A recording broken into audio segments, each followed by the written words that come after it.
현재 유럽 최고의 공과대학교에서 한국과 관련한 충격적인 강의가 공개되어 전 세계가 경악에 빠진 상황입니다. 지정학 전문가들은 말합니다. 한국은 고래 싸움에 낀 새우라고요. 그러나 한국은 단순한 새우가 아니라 고래 뱃속에 들어가서 내장을 파먹고 있는 맹독성 바이러스였습니다. 세계 공학계를 뒤흔들고 있는 유명 교수는 한국은 총 한 방 쏘지 않고 전 세계 젊은이들의 뇌를 세뇌시키고 핵무기 하나 없이 강대국들의 산업을 인질로 잡은 나라. 인류 역사상 가장 미스터리하고 가장 위험한 돌연변이 국가라며 극찬을 아끼지 않았는데요. 그렇다면 이 교수가 폭로한 대한민국의 진짜 권력의 정체는 대체 무엇일까요? 강의실의 공기는 언제나처럼 차갑고 건조했습니다. 스위스 취리히 연방공과대학. 이곳은 유럽 최고의 지성들이 모인 곳이라 자부하지만 제 눈에는 그저 오만한 이론가들의 집합소로 보일 때가 많습니다. 저는 강단에 서서 홀로그램 패널을 조작했습니다. 웅성거리는 소리가 좀처럼 잦아들지 않더군요. 학생들은 여전히 자신들이 세상의 중심이라 믿고 있었습니다. 특히 저기 앞줄에 앉은 중국인 유학생 왕이 그랬습니다. 녀석의 눈빛은 순수한 배움에 대한 호기심보다는 저를 향한 도전으로 가득 차 있었습니다. 그가 손을 번쩍 들었습니다. 예의 바른 척하지만 그 속에 숨겨진 날카로운 발톱을 저는 이미 간파하고 있었지요. 교수님, 강의 시작 전에 질문이 있습니다. 지난주 교수님께서는 한국의 기술력이 세계를 지탱한다고 하셨죠. 하지만 통계를 보십시오. 왕은 자신의 태블릿 화면을 강의실 메인 스크린에 띄웠습니다. 붉은색 막대 그래프가 천장을 뚫을 기세로 솟구쳐 있었습니다. 현재 전 세계 선박 수주량 1위는 중국입니다. 2위인 한국과는 격차가 점점 벌어지고 있죠. 단순 물량뿐만 아니라 기술력에서도 우리가 한국을 추월했습니다. 한국은 이제 인건비 비싼 지는 해 아닙니까? 솔직히 말해 이제 배는 중국이 다 만들 수 있습니다. 강의실 곳곳에서 킥킥거리는 소리가 들려왔습니다. 독일 학생들도 프랑스 학생들도 고개를 끄덕이더군요. 그들의 눈에 한국은 그저 한때 조선 분야를 지배했던 이제는 중국이라는 거대한 공룡에게 밀려난 작은 반도 국가일 뿐이었습니다. 저는 안경을 고쳤으며 옅은 미소를 지었습니다. 그래요. 저는 바로 이 순간을 기다렸습니다. 숫자가 주는 착시, 그 달콤한 독을 해독해줄 시간이 온 것입니다. 왕, 자네는 쇠고기를 살 때 무게만 보나? 아니면 등급을 보나? 저희 뜬금없는 질문에 왕이 인상을 찌푸렸습니다. 당연히 품질도 봅니다만 지금 이건 국가 경쟁력 이야기입니다. 아니, 이건 생존 이야기다. 자네가 보여준 그 화려한 막대 그래프가 실제 위기 상황에서 얼마나 허망하게 무너지는지 보여주지. 조교, 시뮬레이션 코드 디프리즈 가동해. 순식간에 강의실 조명이 꺼지고 거대한 홀로그램 지도가 허공에 떠올랐습니다. 유럽 대륙이었습니다. 하지만 평소의 평온한 초록빛이 아니었습니다. 시뮬레이션상의 날짜는 2026년 1월. 기록적인 한파가 유럽 전역을 덮친 상황이었습니다. 지도는 북쪽에서부터 하얗게, 아니 시퍼렇게 얼어붙기 시작했습니다. 상황을 가정해보자. 북극의 제트기류가 무너져 영하 30도의 한파가 베를린과 파리를 강타했다. 엎친 데 덮친 격으로 러시아는 정치적 이유로 유럽으로 향하는 가스밸브를 잠갔어. 유럽의 비축유는 바닥났다. 난방이 끊긴 노인들이 집 안에서 동사하기 시작한다. 학생들의 표정이 순식간에 굳어졌습니다. 이것은 단순한 가정이 아니라 언제든 일어날 수 있는 서늘한 현실이기 때문입니다. 유일한 희망은 대서양을 건너오고 있는 LNG 운반선들 뿐이다. 액화천연가스. 너희가 지금 마시는 따뜻한 커피, 강의실의 히터, 도시의 불빛. 그 모든 것의 원료지. 자, 여기 두 척의 배가 있다. 지도 위에 두 개의 작은 점이 나타났습니다. 하나는 중국 상하이 후둥중화 조선소에서 건조된 대룡호. 다른 하나는 한국의 거제도 옥포 조선소에서 건조된 블루 오션호였습니다. 왕, 자네 나라의 자랑스러운 수주 실적 1위. 그 통계로 만든 배가 대룡호다. 가격은 한국 배보다 20%나 저렴해. 유럽의 선사들은 비용을 아끼려고 중국 배를 선택했지. 자, 대서양의 거친 파도가 5m가 넘게 친다. 어떤 일이 벌어지는지 볼까? 시뮬레이션 속 중국 배가 붉은색 경고등을 요란하게 깜빡이기 시작했습니다. 확대된 화면 속에서 배의 화물창 내벽에 미세한 균열이 가는 모습이 적나라하게 드러났습니다. 교수님, 저건 그냥 시뮬레이션 오류 아닙니까? 왕이 당황한 듯 소리쳤습니다. 저는 차갑게 대답했습니다. 오류, 천만에. 이건 2018년 호주 글래드스톤 프로젝트에서 실제로 처리된 중국산 LNG선의 데이터를 기반으로 한 거다. 자네, LNG가 뭔지 아나? 천연가스를 액체로 만들기 위해 영하 163도로 냉각시킨 거다. 영하 163도. 상상이 가나? 이 온도는 쇠를 유리처럼 깨뜨려 버린다. 그래서 특수합금과 단열재로 만든 멤브레인이라는 화물창이 필요해. 화면 속 대룡호의 화물창 주변이 하얗게 얼어붙기 시작했습니다. 균열 틈으로 새어나온 냉기가 선체 강판을 얼렸고 충격을 받은 선체는 쩍 하는 끔찍한 소리와 함께 금이 갔습니다. 중국 조선소들은 프랑스 GTT사의 설계도를 사서 그대로 베꼈다. 하지만 설계도가 있다고 밥맛이 똑같나? 문제는 용접이다. 수만 개의 멤브레인 패널을 오차 없이 이어붙여야 해. 머리카락 두께의 틈만 생겨도 영하 163도의 가스가 새어나온다. 그리고 그 결과는 쾅! 시뮬레이션 속 대룡호가 폭발하지는 않았지만 엔진이 멈추고 바다 한가운데서 표류하기 시작했습니다. 가스 누출 경보로 인해 선원들은 급히 탈출했습니다. 그 배에 실린 가스는 유럽의 일주일치 난방 연료였습니다. 납땜 기술자가 부족해서 농민공들을 데려와 3주 교육시키고 현장에 투입한 결과다. 자네가 자랑하던 그 압도적 수주량은 결국 불량품을 대량 생산한 결과일 뿐이야. 싼 게 비지떡이라는 말은 이럴 때 쓰는 거지. 왕의 얼굴이 붉게 달아올랐습니다. 다른 학생들은 공포에 질린 눈으로 표류하는 중국 배를 바라보았습니다. 그때 화면 한쪽에서 푸른 점 하나가 거침없이 파도를 가르며 전진하고 있었습니다. 바로 한국의 블루 오션호였습니다. 자, 이제 한국 배를 보자. 똑같은 파도, 똑같은 영하 163도의 화물이다. 하지만 이 배는 흔들림이 없어. 왜일까? 저는 화면을 확대해 블루 오션호의 내부를 보여주었습니다. 그곳은 마치 거대한 반도체 공장과도 같았습니다. 이 배에는 선장이 없다. 아니, 정확히 말하면 인공지능 선장이 24시간 배를 제어한다. 한국 조선소가 독자 개발한 스마트 십 솔루션이다. 파도의 높이, 바람의 방향, 조류의 흐름을 0.01초 단위로 계산해서 배의 균형을 맞춘다. 그뿐만이 아니야. 저는 화물창 내부 데이터를 띄웠습니다. 기화율 0.007%. 이 숫자가 보이나? LNG는 운송 중에 자연스럽게 증발해서 날아간다. 중국 배는 하루에 0.1% 이상이 하늘로 사라져. 돈이 공중분해되는 거지. 하지만 한국 배는 0.007%. 사실상 제로에 가깝다. 가스가 기체로 변하려고 하면 제액화 시스템이 즉시 작동해서 다시 액체로 눌러 담는다. 이건 단순히 배를 만드는 기술이 아니다. 거대한 냉장고를 바다 위에 띄우고 그 안에서 화학 공장을 돌리는 기술이야. 독일 학생 슈미트가 손을 들었습니다. 하지만 교수님, 유럽의 기술도 만만치 않습니다. 우리도 만들 수 있지 않습니까? 슈미트, 좋은 지적이다. 하지만 너희 독일은 용접공의 평균 연령이 50세가 넘었어. 그리고 노조는 주 35시간 근무를 고집하지. 한국, 거제도의 도크는 24시간 돌아간다. 그리고 그들은 이미 용접 로봇을 투입했어. 사람이 하면 실수가 생기지만 한국의 AI 용접 로봇은 0.1mm의 오차도 허용하지 않는다. 그들이 만드는 건 배가 아니라 바다 위의 정밀 기계다. 다시 시뮬레이션으로 돌아갔습니다. 중국 배가 멈춰선 동안 한국의 블루 오션호는 예정된 시간보다 6시간 일찍 로테르담 항구에 도착했습니다.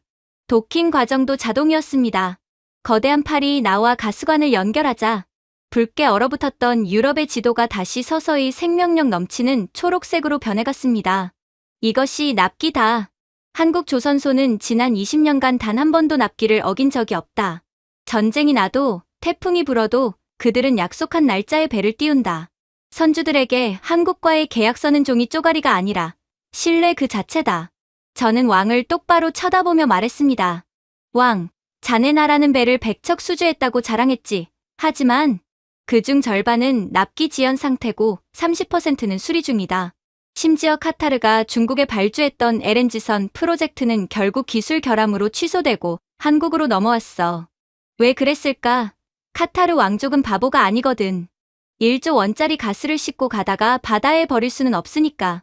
왕은 입술을 깨물며 아무 말도 하지 못했습니다. 그의 태블릿 화면 속 붉은 막대 그래프가 이제는 더없이 초라해 보였습니다. 더 놀라운 건 뭔지 아나? 한국은 이제 암모니아 추진선과 수소 운반선을 만들고 있다. 너희가 디젤 엔진 매연을 뿜으며 겨우 LNG를 흉내낼 때 그들은 이미 탄소 배출 제로인 미래의 배를 바다에 띄우고 있어. 이게 바로 기술 격차다. 따라잡았다고? 천만에. 너희가 쫓아가는 건 한국의 그림자일 뿐이야. 강의실은 깊은 침묵에 잠겼습니다. 학생들은 단순히 한국이 배를 잘 만든다는 사실을 넘어 그 배가 자신들의 생명과 직결되어 있다는 것을 깨달은 듯했습니다. 자, 다시 묻겠다. 유럽에 한파가 닥쳤을 때 너희는 누구에게 전화를 걸 텐가? 곧 도착한다고 거짓말하며 바다 위에서 수리하고 있는 중국 선사인가? 아니면 이미 항구에 도착해서 가스를 공급하고 있는 한국 선사인가? 아무도 대답하지 않았지만 답은 명확했습니다. 저는 홀로그램을 끄며 챕터를 마무리 지었습니다. 기억해라. 수주량은 덩치 자랑일 뿐이다. 하지만 기술은 생존이다. 지금 전 세계의 바다를 지배하는 건 항공모함을 가진 미국도 물량 공세를 퍼붓는 중국도 아니다. 가장 차갑고 가장 위험한 에너지를 가장 안전하게 나르는 나라. 대한민국이 바다의 진짜 지배자다. 저는 잠시 숨을 고르며 학생들의 표정을 살폈습니다. 초반의 냉소는 사라지고 경외심과 두려움이 섞인 눈빛들이 저를 향해 있었습니다. 하지만 이건 시작에 불과합니다. 바다 위에서의 격차는 빙산의 일각일 뿐이니까요. 실제로 저는 배를 만드는 이야기로 중국 학생의 길을 꺾어놓은 직후였지만 강의실의 공기는 여전히 팽팽했습니다. 이번에는 분위기가 조금 달랐습니다. 유럽이나 아시아 학생들이 아닌 팔짱을 낀 채 여유로운 미소를 짓고 있는 미국 학생 밀러가 저를 주시하고 있었기 때문입니다. 그는 실리콘밸리의 자부심을 온몸에 두르고 있는 친구였습니다. 최신형 아이폰을 만지작거리던 그가 손을 들지 않고 불쑥 입을 열었습니다. 교수님, 조선업 이야기는 인상적이었습니다. 하지만 지금은 21세기입니다. 쇳덩이를 용접하는 건 구시대의 유물이죠. 이제 세상의 패권은 지능에 있습니다. 그리고 그 지능을 설계하는 건 누가 뭐래도 우리 미국입니다. 밀러의 목소리에는 확신이 가득했습니다. 생각해 보십시오.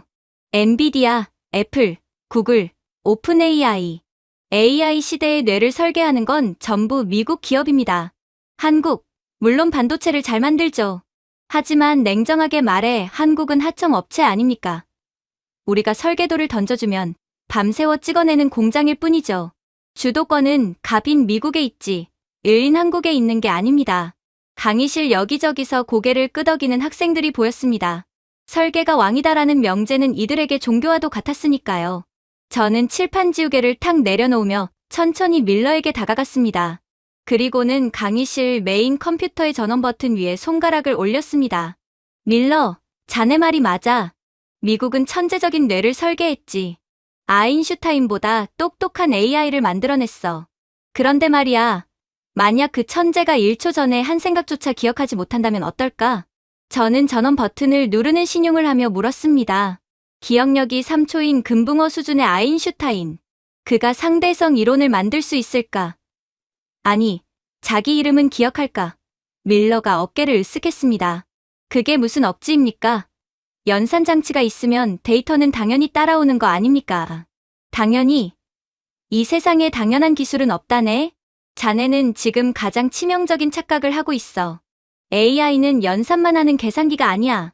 방대한 데이터를 학습하고 저장하고 필요할 때 즉시 꺼내 써야 하는 거대한 두뇌지. 자네가 찬양하는 그 엔비디아의 GPU가 뇌의 연산 영역이라면 한국이 쥐고 있는 건 바로 해마, 즉 기억 중추다. 저는 화면에 거대한 AI 서버실의 내부 구조도를 띄웠습니다. 수천 개의 불빛이 깜빡이는 디지털 문명의 심장부였습니다. 지금 전 세계 AI 서버가 비명을 지르고 있다. 왜인지 아나? 뇌의 회전 속도는 빛처럼 빠른데 기억을 꺼내주는 속도가 너무 느리기 때문이야. 병목 현상이지. 이걸 해결하지 못하면 수천만 달러짜리 GPU는 그저 전기만 먹는 난로가 되어버려. 이 문제를 해결할 수 있는 유일한 열쇠가 바로 HBM, 고대역폭 메모리다. 저는 HBM의 확대 사진을 띄웠습니다. 겉보기엔 그저 새카만 직사각형 칩처럼 보였습니다. 이 작은 칩 하나가 현대공학의 기적이다. 밀러, 자네는 이게 그냥 평범한 메모리 같나? 이건 1층짜리 단독주택을 짓는 게 아니야. 눈에 보이지도 않는 미세한 웨이퍼를 12층, 16층으로 쌓아 올린 마천루다. 학생들이 화면을 뚫어져라 쳐다보았습니다. 상상을 해보게. 종이보다 얇은 실리콘 웨이퍼를 수직으로 쌓아 올린다. 그리고 그 층마다 엘리베이터를 뚫는 거야. TSV라고 부르는 기술이지. 머리카락 굵기에 20분의 1도 안 되는 구멍을 칩 하나에 수만 개씩 뚫어서 위아래를 전기로 연결한다. 만약 구멍의 위치가 1나노미터라도 어긋나면 그 칩은 즉시 쓰레기통행이다. 이건 제조업이 아니야. 분자 단위의 예술이지. 저는 밀러를 보며 목소리를 낮췄습니다. 미국 인텔도 시도했다. 실패했지. 마이크론도 도전했다. 하지만 수율이 나오지 않아 허덕이고 있어. 그런데 한국의 두 기업, 삼성전자와 SK하이닉스는 이걸 밥 먹듯이 찍어내고 있다. 현재 전 세계 AI 서버에 들어가는 HBM의 시장 점유율 몇 %인지 아나? 저는 칠판에 크게 숫자를 적었습니다. 90%. 90% 이상이다. 사실상 독점이지. 이게 무슨 뜻인지 아나? 한국이 내일 당장 우리 오늘부터 HBM 수출 안 합니다라고 선언하면 엔비디아의 주가는 휴지 조각이 된다는 뜻이다. 챗GPT, 곧바로 작동을 멈춘다. 구글 검색, 먹통이 돼. 테슬라 자율주행, 눈먼 장님이 되는 거야. 자네가 말한 그 갑인 미국 기업들이 한국 반도체 사장실 앞에서 무릎 꿇고 제발 물량 좀 달라고 애원하는 게 지금의 현실이다. 강의실이 술렁거리기 시작했습니다. 설계만 하면 다 되는 줄 알았던 그들의 상식이 무너지는 순간이었습니다. 밀러, 자네는 대만의 TSMC와 한국을 혼동하고 있어. TSMC는 훌륭해. 그들은 손이 아주 야무지지. 주문받은 대로 칩을 깎아주는 파운드리 분야의 최강자다. 하지만 한국은 다르다. 한국은 남의 설계도를 받아 적는 게 아니야. 메모리라는 독자적인 생태계의 주인이다. 저는 뇌 구조 그림을 다시 띄웠습니다. TSMC가 뇌의 껍데기를 만든다면 한국은 그 안을 채우는 뇌세포를 만든다. 뇌세포 없는 뇌가 무슨 소용인가? 그래서 한국이 무서운 나라라는 거다. 그들은 단순히 물건을 파는 게 아니라 디지털 문명의 산소를 공급하고 있으니까. 이 대목에서 한 학생이 조심스럽게 물었습니다. 하지만 교수님, 중국도 반도체 굴기를 한다며 엄청난 돈을 쏟아붓고 있지 않습니까? 언젠가 따라잡히지 않을까요? 저는 쓴웃음을 지으며 고개를 저었습니다. 돈으로 시간을 살 수 있다면 진시황이 불로초를 구했겠지. 반도체는 돈을 들이붓는다고 나오는 자판기 커피가 아니다. 한국의 반도체 공장에는 수율이라는 마법이 존재해. 30년 넘게 쌓아온 노하우다. 온도, 습도, 진동, 심지어 작업자의 숨소리까지 통제하며 불량률을 제로로 만드는 그 집요함. 그건 공산당의 지시나 막대한 보조금으로 만들어지는 게 아니다. 저는 잠시 말을 멈추고 학생들을 둘러보았습니다. 그들의 눈빛이 달라져 있었습니다. 한국을 그저 작은 제조업 국가로 보던 시선은 사라지고 일종의 공포심마저 서려 있었습니다. 너희는 한국인들의 특성을 모른다. 그들은 빨리빨리의 민족이지만 반도체에서만큼은 지독할 정도로 완벽주의자들이다. 디램이라는 메모리 반도체에서 한국이 1등을 한 지가 30년이 넘었다. 강산이 3번 바뀌는 동안 단 한 번도 왕좌를 내주지 않았어. 전 세계 역사상 이런 독점은 없었다. 석유도, 금도 이렇게 오랫동안 한 나라가 지배하지 못했지. 밀러가 당황한 기색을 감추지 못하고 물었습니다. 그럼 우리는 어떻게 해야 합니까? 그냥 한국이 달라는 대로 돈을 주고 사와야 한다는 겁니까? 밀러, 이제야 상황 파악이 되는군. 자네가 해야 할 일은 기도가 아니야. 한국 기업과의 계약서에 도장을 찍는 거지. 그것도 아주 공손하게. 저는 강의실 앞쪽으로 걸어 나와 학생들에게 질문을 던졌습니다. 너희는 한국이 왜 무서운지 아나? 한국은 자원이 없는 나라다. 석유 한 방울 나지 않지. 그래서 그들은 깨달은 거야.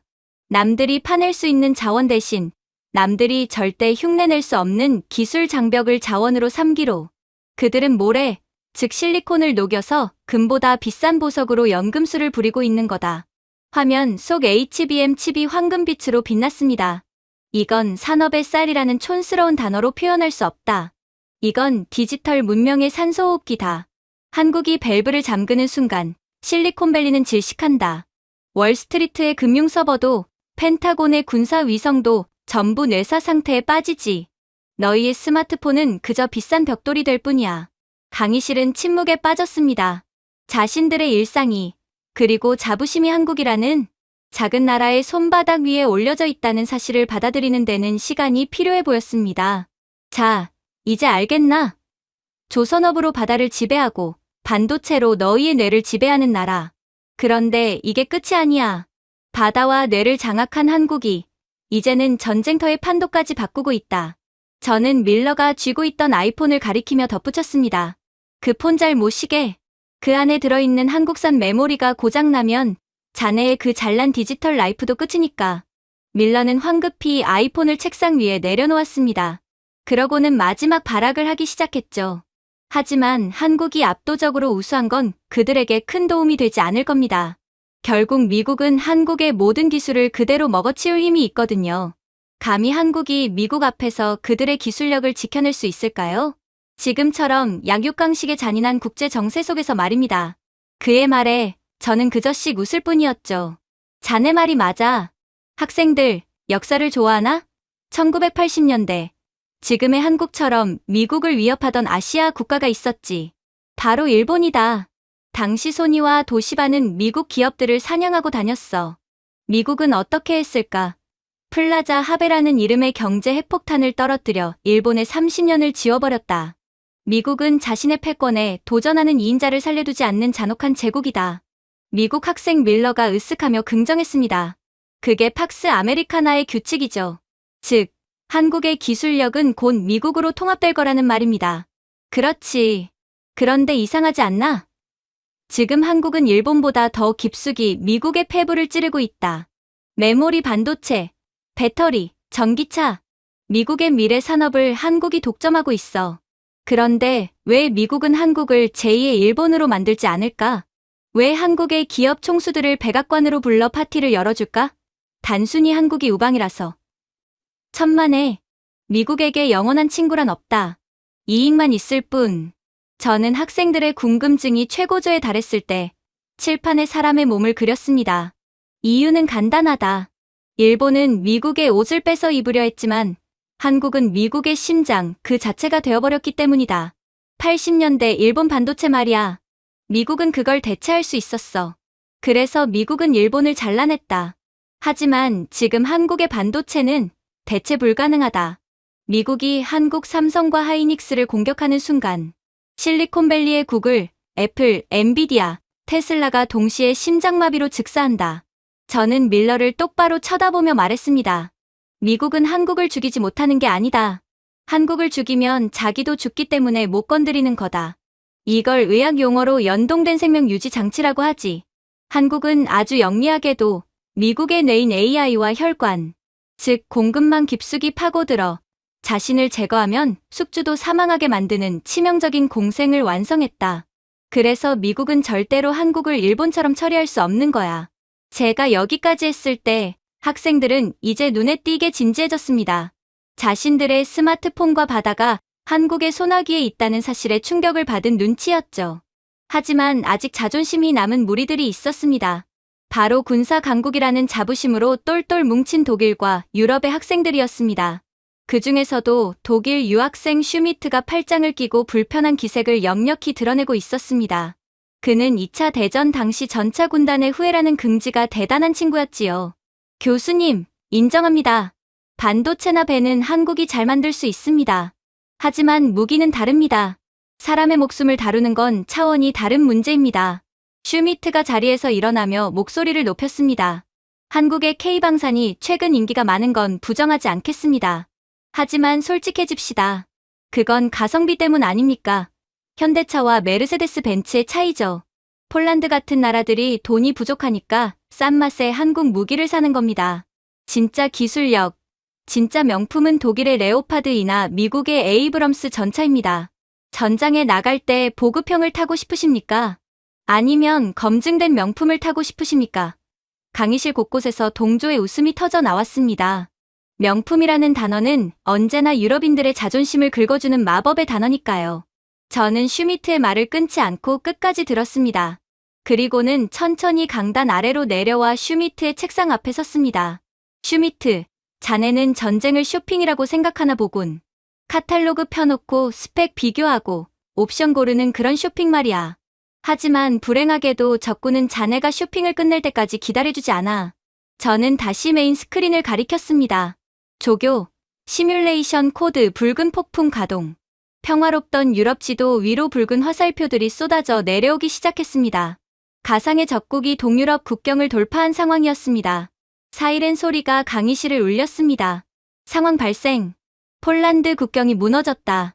적의 기갑 부대 3,000대가 수도 바르샤바를 향해 진격 중이다. 현재 폴란드가 보유한 구형 전차들은 개전 3일 만에 전멸했다. 자, 슈미트. 이제 자네의 그 자랑스러운 명품 독일 전차의 지원 요청을 해보지. 화면 속에서 폴란드 사령관이 다급하게 독일 방산기업에 전화를 거는 애니메이션이 떴습니다. 하지만 수화기 너머의 답변은 절망적이었습니다. 현재 생산 라인이 멈춰 있습니다. 부품 수급에 6개월, 조립에 1년, 테스트에 1년. 주문하시면 3년 뒤에 배송해드립니다. 이게 자네가 말한 명품의 현실이야. 슈미트가 당황하며 반박했습니다. 그럼 미군은요? 미국의 에이브럼스 전차는 세계 최강입니다. 미군이 도와주면 됩니다. 그래, 미국. 든든하지. 그런데 지도를 좀 자세히 볼까? 저는 지도를 확대해 폴란드와 동유럽의 강들을 보여주었습니다. 미국의 에이브럼스 전차는 괴물이야. 방어력도 공격력도 최고지. 문제는 몸무게야. 70톤이 넘는다. 그런데 동유럽의 낡은 다리와 도로들이 견딜 수 있는 한계 하중은 대부분 50톤에서 60톤 사이다. 전쟁이 터졌는데 미군 전차들이 다리를 건너지 못해 강 앞에서 줄지어 서 있는 꼴을 상상해봐. 그게 바로 비만 걸린 호랑이의 현실이다. 시뮬레이션 화면 속에서 적군은 파죽지세로 밀고 들어오는데 독일 공장은 텅 비어 있고 미국 전차는 강물 앞에서 멈춰 서 있었습니다. 강의실은 순식간에 공포 분위기로 변했습니다. 전쟁은 스펙 싸움이 아니다. 물류 싸움이야. 내년 아니, 3년 뒤에 오는 명품 전차가 무슨 소용이지? 당장 오늘 쏠 수 있는 포탄 한 발이 카탈로그 속에 있는 최첨단 전차 100대보다 소중한 법이다. 그리고 바로 이 지점, 전 세계가 무방비 상태로 낮잠을 자고 있을 때 유일하게 공장을 24시간 풀가동하고 있는 미친 나라가 있다. 화면의 시점이 동유럽에서 아시아의 작은 반도, 한국으로 이동했습니다. 창원과 울산의 거대한 공장들이 연기를 내뿜으며 돌아가는 모습이 나타났습니다. 한국의 별명을 아나? 지구상의 유일한 실전 병기 공장이다. 그들은 휴전 국가다. 전쟁이 끝난 게 아니라 잠시 멈춘 상태라는 뜻이지. 지난 70년 동안 그들은 매일 아침 눈을 뜨면 북쪽의 포구를 바라보며 살았다. 그래서 그들의 무기는 쇼룸에 전시하기 위한 게 아니다. 당장 오늘 저녁에 적을 죽이기 위해 만들어진 것들이야. 저는 화면에 한국의 주력 전차 K2 흑표를 띄웠습니다. 늠름한 자태의 전차가 험준한 산악 지형을 질주하고 있었습니다. 슈미트, 자네가 가성비라고 비웃었던 이 K2 전차를 봐라. 이 녀석은 독일 전차에는 없는 기가 막힌 재주를 가지고 있어. 바로 무릎 꿇기다. 화면 속 K2 전차가 유압 서스펜션을 조절해 차체를 납작하게 낮추기도 하고 앞쪽만 들어 올려 포신을 하늘 높이 치켜들기도 했습니다. 한국은 산악 지형이다. 산 꼭대기에 숨어있는 적을 쏘려면 탱크가 고개를 쳐들어야 하고 능선 아래로 숨으려면 무릎을 꿇어야 해. 이건 평지에서 달리는 유럽 전차들은 상상도 못할 기동성이다. 게다가 무게는 55톤. 동유럽의 낡은 다리? 마음껏 건널 수 있다. 진흙탕, 춤추듯이 빠져나간다. 이것이 바로 한국형 실전 최적화다. 학생들이 숨을 죽이고 화면을 응시했습니다.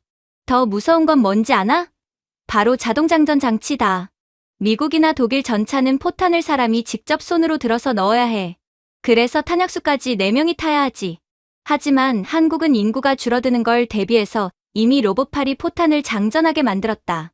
승무원은 3명이면 충분하고 장전 속도는 인간보다 훨씬 빠르다. 사람이 지쳐서 헉헉거릴 때 K2는 기계적인 속도로 포탄을 쏟아붓는다. 저는 화면을 전환해 이번에는 K9 자주포를 보여주었습니다. 폴란드 평원을 가득 메운 수백 문의 자주포가 동시에 불을 뿜는 장면은 장관이었습니다. 이 녀석의 별명이 전쟁의 신이다. 현재 전 세계 자주포 시장 점유율 50% 이상을 혼자서 먹어치웠지. 이유가 뭘까? 단순히 싸서? 아니, 저는 화면에 TOT 사격이라는 문구를 띄웠습니다. 이 기술이 한국 방산의 백미다. K9 한 대가 포탄 3발을 연속으로 쏜다. 그런데 첫 번째는 고각으로, 두 번째는 중간 각도로, 세 번째는 저각으로 쏜다. 계산을 완벽하게 해서 3발의 포탄이 동시에 적의 머리 위로 떨어진다. 대포 한 대가 3대의 효과를 내는 거야. 적군 입장에서는 갑자기 하늘에서 포탄 비가 쏟아지는 공포를 느끼게 되지. 슈미트의 표정이 점점 일그러졌습니다. 기술적 우위를 자랑하고 싶었지만 반박할 논리가 부족했기 때문입니다. 하지만 가장 충격적인 건 따로 있다. 바로 납기다. 폴란드가 한국에 무기를 주문했을 때 전 세계 군사 전문가들이 비웃었다.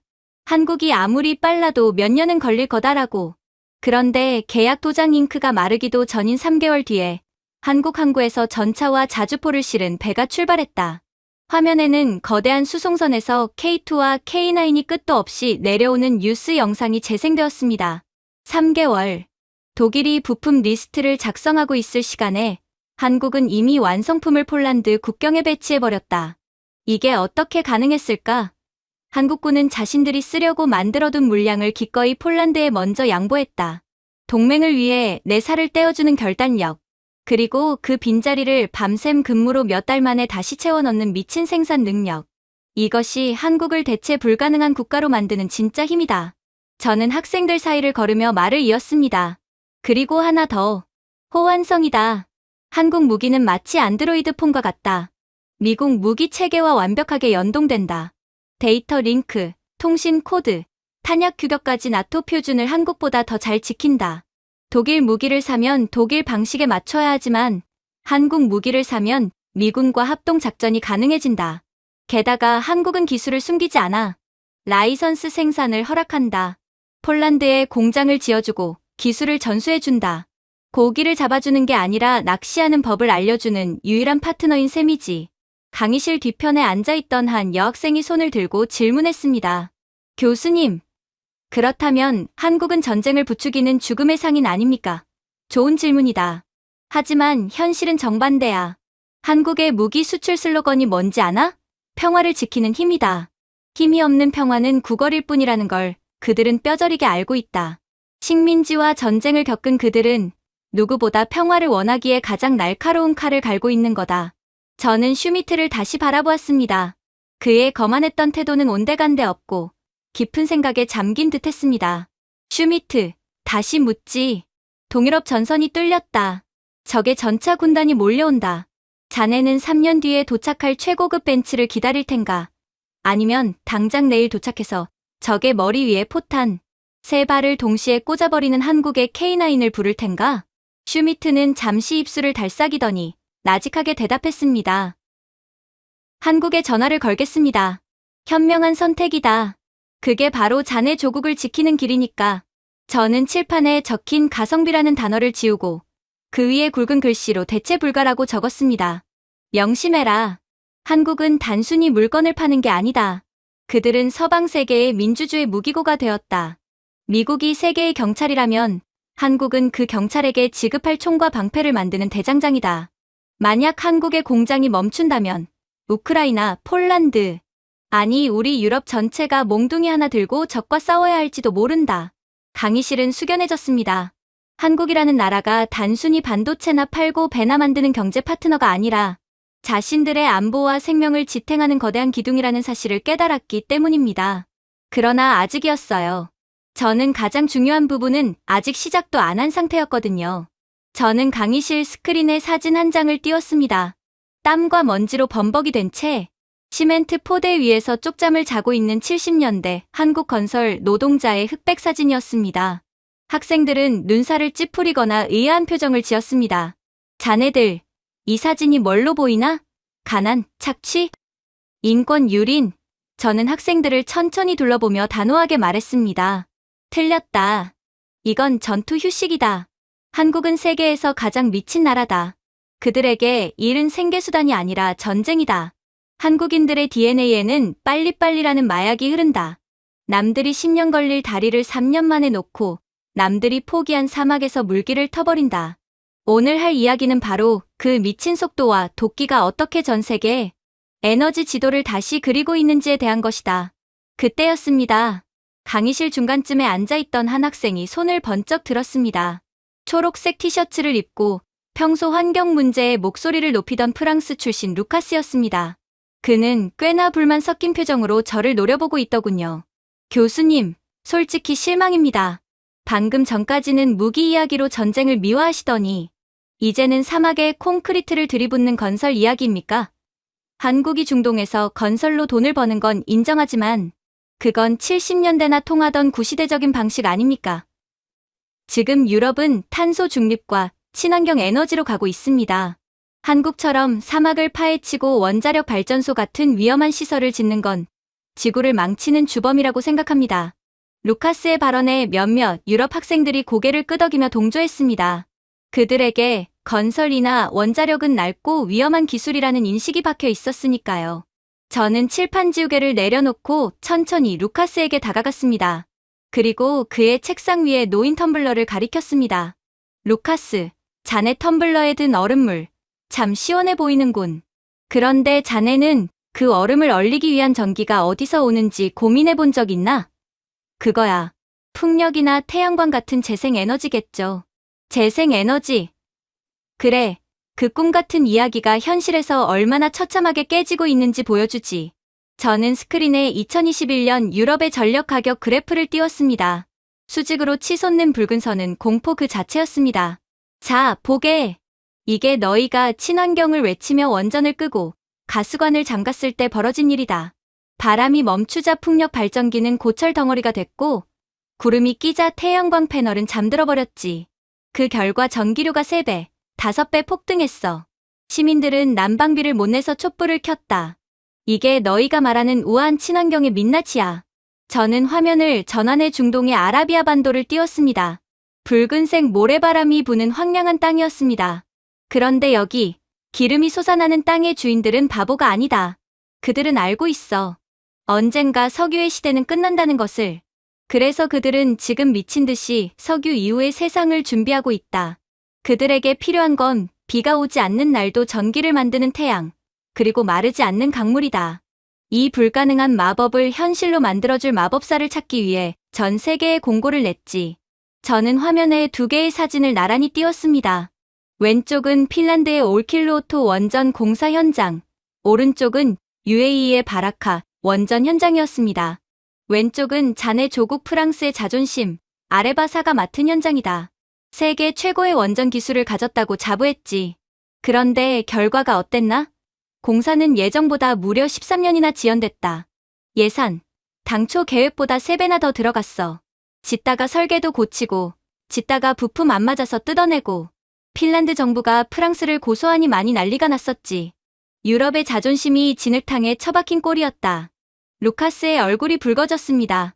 프랑스 원전 산업의 몰락은 유럽인들에게 아픈 손가락이었으니까요. 저는 오른쪽 사진, UAE의 뜨거운 태양 아래 우뚝 솟은 4개의 돔을 가리켰습니다. 반면 오른쪽을 봐라. 한국전력이 지은 UAE 바라카 원전이다. 프랑스가 시원한 북유럽에서도 13년을 헤맬 때 한국은 섭씨 50도가 넘는 열사의 사막에서 약속한 날짜에 약속한 예산으로 완벽하게 원전 4기를 지어 올렸다. 이걸 보고 전 세계 에너지 전문가들이 뭐라고 불렀는지 아나? 저는 칠판에 크게 적었습니다. 사막의 기적. 어떻게 이런 일이 가능했을까? 한국인들이 초능력자라서. 아니야. 그들은 미친 사람들이기 때문이다. 유럽 기술자들이 너무 더워서 작업 못하겠다며 에어컨 쐬고 낮잠을 잘 때 한국 기술자들은 얼음조끼를 입고 투광등을 켜고 밤새 콘크리트를 타설했다. 모래 폭풍이 불면 텐트 안에서 도면을 수정하고 부품이 없으면 비행기를 띄워서라도 공수해왔다. 학생들이 숨을 죽였습니다. 단순히 기술의 문제가 아니라 일에 임하는 태도의 차이라는 것을 느꼈기 때문입니다. 하지만 단순히 몸으로 때운 게 아니다. 바라카 원전에는 한국이 독자 개발한 APR1400이라는 원자로가 들어갔다. 이 녀석은 그냥 원자로가 아니야. 거대한 AI 로봇이다. 원전 내부에는 수만 개의 밸브와 센서가 있다. 인간이 일일이 체크하려면 며칠이 걸리지. 하지만 한국의 AI 시스템은 0.001초 만에 모든 배관의 압력과 온도를 감지한다. 이상 징후가 보이면 사람이 버튼을 누르기도 전에 시스템이 알아서 제어봉을 내려 원자로를 시킨다. 사고 확률 100만 분의 1점, 비행기가 와서 들이받아도 끄떡없는 동 구조. 이게 한국 기술의 현주소다. 저는 루카스를 보며 덧붙였습니다. 루카스, 자네가 말한 위험한 시설, 천만에. 한국이 지은 원전은 사막 한가운데서 가장 안전한 벙커이자 가장 깨끗한 에너지를 뿜어내는 심장이다. 현재 UAE 전체 전력의 25%를 이 한국산 원전 4기가 담당하고 있다. 탄소 배출, 제로다. 자네가 꿈꾸던 친환경을 한국은 사막에서 묵묵히 실현하고 있는 거다. 다른 학생이 손을 들었습니다. 경제학을 전공하는 영국 학생이었습니다. 하지만 교수님, 중동 국가들은 돈이 많지 않습니까? 미국이나 일본 기업을 쓸 수도 있었을 텐데요. 왜 굳이 한국이었을까요? 아주 예리한 질문이다. 돈, 맞다. 중동 왕족들은 돈으로 뭐든 살 수 있지. 하지만 돈으로 살 수 없는 게 딱 하나 있다. 바로 헌신이다. 저는 사우디아라비아의 왕세자가 한국 기업 회장들과 만나는 사진을 띄웠습니다. 미국 기업들은 계약서에 있는 만큼만 일한다. 5시네? 퇴근하겠습니다. 모래바람 때문에 공사 못합니다. 추가 비용 주세요. 이게 서구식 합리주의지. 하지만 한국은 다르다. 그들에게 계약서는 종이가 아니라 혈서와도 같다. 사장이 직접 현장에 와서 먹고 자며 지휘한다. 이건 중동 왕족들의 상식으로는 이해할 수 없는 충격이었다. 저는 사우디의 네옴시티 프로젝트 조감도를 화면 가득 띄웠습니다.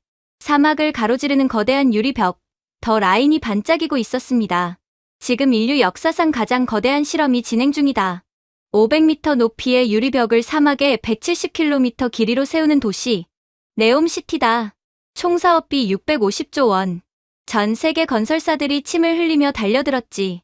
하지만 가장 어렵고 중요한 구간, 지하 터널과 핵심 인프라를 누가 맡았을까? 바로 한국 기업들이다. 왜죠?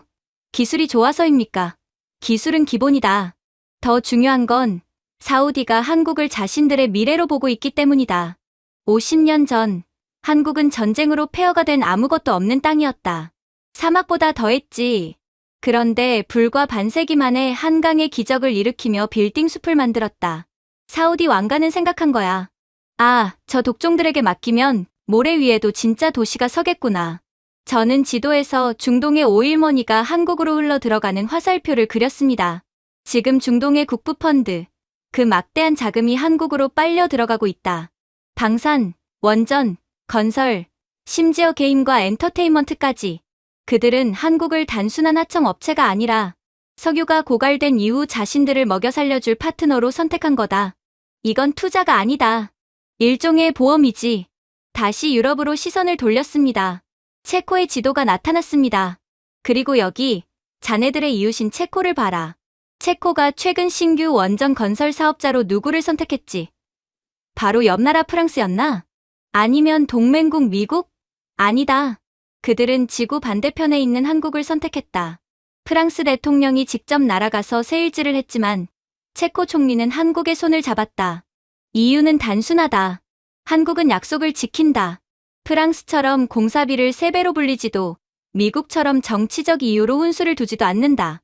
그저 완벽하게 지어주고 기술까지 전수해준다. 유럽 한복판에서 한국이 프랑스를 꺾은 사건. 이건 에너지 패권의 이동을 알리는 신호탄이다. 강의실은 조용해졌습니다. 루카스는 더 이상 반박하지 못하고 고개를 숙였습니다. 한국이라는 나라가 단순히 건물을 짓는 게 아니라 국가의 운명을 짓고 있다는 사실에 압도된 듯했습니다. 한국을 미친 국가라고 부르는 건 욕이 아니다. 그건 찬사다. 남들이 불가능하다고 할 때 50도의 폭염 속으로 뛰어들고 영하 20도의 혹한에서 용접기를 드는 나라. 그 광기에 가까운 열정이 오늘날 사막에 비를 내리게 하고 어둠 속에 빛을 밝히고 있다. 저는 화면에 바라카 원전의 야경을 띄웠습니다. 사막의 밤을 대낮처럼 밝히는 그 빛은 마치 인공태양처럼 아름다웠습니다. 너희가 기억해야 할 것은 하나다. 앞으로 기후 위기가 닥치고 에너지가 고갈될 때 회의실에 앉아서 PPT만 만지작거리는 나라는 살아남을 수 없다. 땀과 기술로 불가능을 현실로 만드는 나라만이 구원자가 될 것이다. 중동의 왕족들은 이미 그 구원자를 알아봤다. 자, 이제 유럽은 언제쯤 그 사실을 깨닫게 될까? 저는 칠판의 그림, 태양 아래 흐르는 물방울 옆에 작은 글씨를 덧붙였습니다. 메이드 인 코리아. 역시나 학생들은 한국이라는 생각지도 못했던 위대한 국가 앞에서 완전히 공포에 빠진 모양이었죠. 하지만 진짜 공포는 아직 시작되지 않았습니다. 그런데 자네들, 세상에서 가장 무서운 나라가 어디라고 생각하나? 핵무기를 수천 발 가진 러시아, 경제를 무기화하는 중국, 아니면 세계 경찰, 미국? 학생들이 서로 눈치를 보며 대답을 망설였습니다. 저는 단호하게 고개를 저었습니다. 틀렸다. 진짜 무서운 나라는 자신의 결핍을 무기로 바꾸는 나라다. 한국을 봐라. 그들은 자원이 없어서 기술을 팔았고, 땅이 좁아서 바다로 나갔고, 힘이 없어서 동맹을 맺었다. 그런데 그 모든 생존의 과정에서 한국인들 DNA 깊숙이 박힌 본능이 하나 있다. 바로 한이라는 정서다. 스크린에 흑백 사진 한 장을 띄웠습니다. 전쟁 직후 폐허가 된 서울의 모습이었습니다. 이건 단순한 슬픔이 아니다. 억울함, 분노, 그리고 두고 보자. 반드시 너희보다 잘 살고 말겠다는 지독한 오기가 응축된 에너지 덩어리다. 한국은 이 맹독 같은 에너지를 폭력으로 터뜨리지 않았다. 대신 그들은 이 도끼를 가장 아름답고 가장 세련된 형태로 승화시켰지. 예술로, 드라마로, 음악으로. 그래서 한국의 문화는 예쁘기만 한 게 아니다. 그 안에는 사람의 심장을 쥐어짜는 처절함이 서려 있다. 전 세계가 한국 콘텐츠에 중독되는 이유가 바로 그 도끼 때문이다. 저는 학생들의 눈을 하나하나 맞추며 말을 이었습니다. 너희는 한국의 아이돌 연습생 시스템을 아나? 그건 연예인 육성이 아니다. 스파르타 전사 양성소다. 10대 아이들이 하루 14시간씩 춤을 추고 노래를 부른다. 뼈가 부러지고 성대가 나가도 멈추지 않아. 왜? 살아남아야 하니까. 그 절박함이 만들어낸 완벽한 칼군무와 퍼포먼스를 봐라. 그건 춤이 아니라 일종의 전투다. 한국은 문화를 놀이가 아니라 전쟁처럼 준비했다. 그렇게 갈고 닦은 무기가 전 세계에 풀렸을 때 너희의 느슨한 대중문화가 당해낼 수 있었을까? 강의실은 숨이 막힐 듯한 긴장감에 휩싸였습니다. 단순히 한국 노래가 좋아요가 아니라 그 이면에 깔린 한국인들의 무서운 집념을 건드렸기 때문입니다. 총칼로 영토를 뺏는 건 하수다. 진짜 고수는 상대방의 뇌와 심장을 뺏는다. 지금 한국은 국경도 없이, 비자도 없이 전 세계 70억 인구의 머릿속에 코리아라는 깃발을 꽂고 있다. 이것이 바로 보이지 않는 제국의 탄생이다. 바로 그때였습니다. 강의실 뒤편에서 날카로운 의자 끌리는 소리가 정적을 깼습니다. 수업 내내 불만 가득한 표정으로 앉아있던 중국 유학생 리였습니다. 그는 한국에 대한 칭찬이 이어질 때마다 얼굴을 찌푸리더니 제국이라는 단어에 결국 폭발하고 말았습니다. 교수님, 듣다 보니 너무하시군요. 제국이라니요. 한국 문화가 대단하다는 건 과장입니다. 솔직히 말해봅시다. 한류, 그거 다 중국 문화의 짝퉁 아닙니까? 리가 씩씩거리며 자리에서 일어났습니다. 한복, 김치, 단오, 설날, 전부 중국에서 시작된 겁니다. 한국은 수천 년 동안 중국의 속국이었고 우리 문화를 훔쳐가서 포장지만 그럴듯하게 바꾼 도둑놈들입니다. 원조는 우리 중국인데 왜 세계는 짝퉁인 한국을 찬양하는 겁니까? 이건 역사 왜곡입니다. 강의실 분위기가 순식간에 얼어붙었습니다. 리의 발언은 질문이 아니라 노골적인 비난이었으니까요. 서구권 학생들은 당황한 눈치였습니다. 아시아 역사를 잘 모르는 그들로서는 리의 주장이 사실일지도 모른다고 생각하며 저를 쳐다보았습니다. 리는 팔짱을 끼고 의기양양하게 저를 노려보았습니다.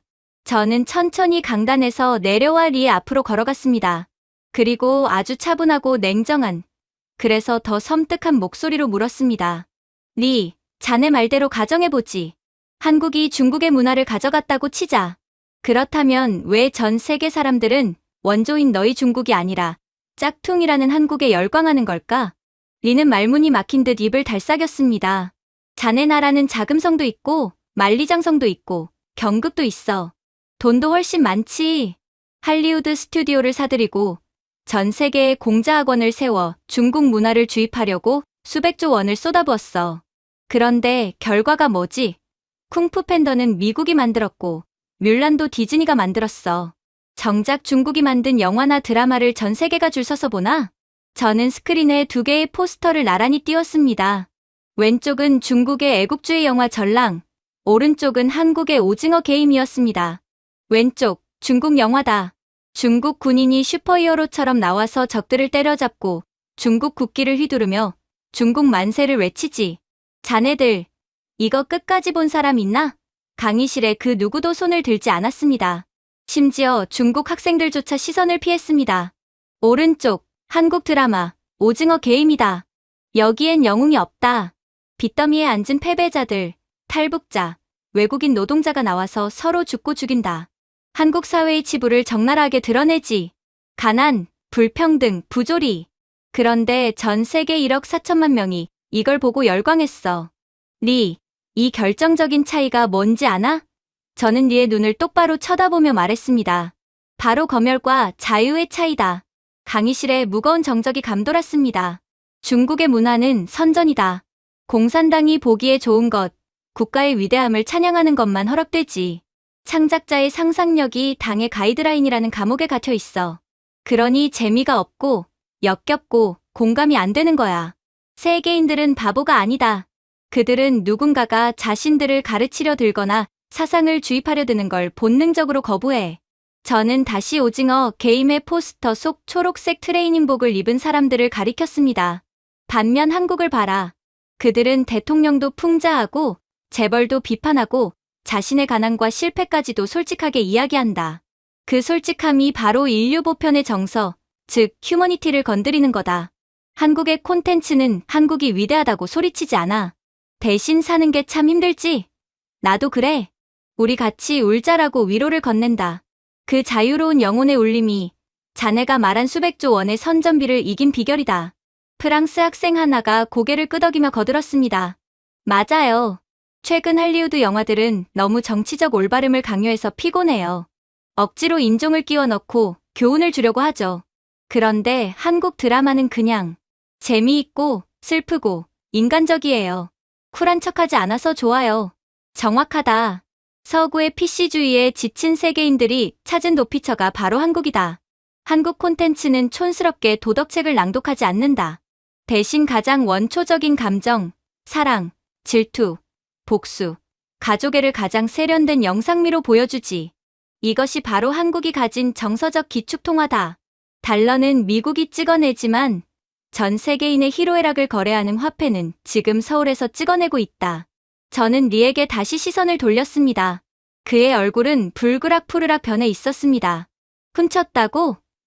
아니, 한국은 자신들의 선조로부터 물려받은 재료, 그리고 아시아의 공통된 유산을 가져다가 미슐랭 3스타 요리를 만든 거다. 너희가 사상을 통제하고 문화를 검열할 때 한국은 창작의 밭에 자유라는 걸음을 뿌렸어. 그 토양의 차이가 오늘날의 격차를 만든 거다. 문화는 통제하는 순간 썩어버리는 생물이라는 걸 한국은 알았고 너희는 몰랐던 거지. 리는 입술을 깨물며 자리에 주저앉았습니다.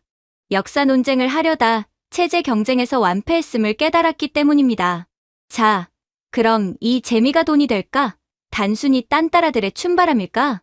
저는 화면에 거대한 쇼핑몰의 사진을 띄웠습니다. 방콕, 파리, 뉴욕, 두바이의 마트 진열되었습니다. 소프트 파워가 진짜 무서운 건 그것이 하드 파워를 미친 듯이 견인하기 때문이다. 예전에는 한국이 삼성폰을 팔기 위해 수억 달러의 광고비를 썼어. 하지만 지금은 BTS 멤버가 라이브 방송에서 무심코 콤부차를 마시면 다음날 전 세계 매장에서 그 차가 매진된다. 드라마 주인공이 바른 립스틱 없어서 못 판다. 한국 배우가 타는 제네시스 차 명품이 된다. 저는 구체적인 수치를 칠판에 적었습니다. 한국의 문화 콘텐츠 수출액이 가전제품 수출액을 넘어섰다. 하지만 이건 빙산의 일각이야. 파생경제 일과를 봐라.